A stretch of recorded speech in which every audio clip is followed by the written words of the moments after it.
70 кривични пријави поднесени за сторителите за случајот со трагедијата во Кочанската дискотека Пулс. Меѓу нив и сегашни поранешни министри, градоначалници, раководители, инспектори, полициски службеници.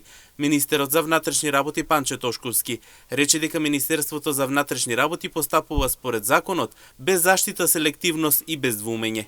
Во случајот со трагедијата во дискотеката Пулс во Кочани пак, Министерството за внатрешни работи спроведе сеопфатна истрага. Поднесени се кривични пријави против 70 сторители, меѓу кои има и сегашни и поранешни министри, градоначалници, раководители, инспектори, полициски службеници и други носители на одговорност, без заштита, без селективност, без двумење. Тошковски по повод денот на полицијата денес рече обврска да се продолжи со професионалност, со отчетност и со посветеност кон македонските граѓани, но ова се доврза дека македонската полиција ќе продолжи да се менува, да расте и да се подобрува и дека ќе биде символ на редот и на правдата. Да продолжиме со професионалност, со отчетност и со посветеност кон македонските граѓани.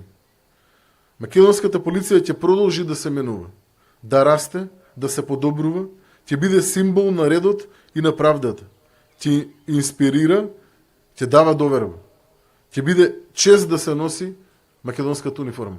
Дополнително Тошковски посочи дека Министерството за внатрешни работи ќе продолжи со работа, ќе набавува нова опреба, нови униформи. Проектот Безбеден град според министерот е повеќе од техничко решение и тоа е визија за сообраќајна култура. Тој вели дека Министерството за внатрешни работи не е веќе затворена институција, туку е отворена и чекори рамо до рамо со граѓаните.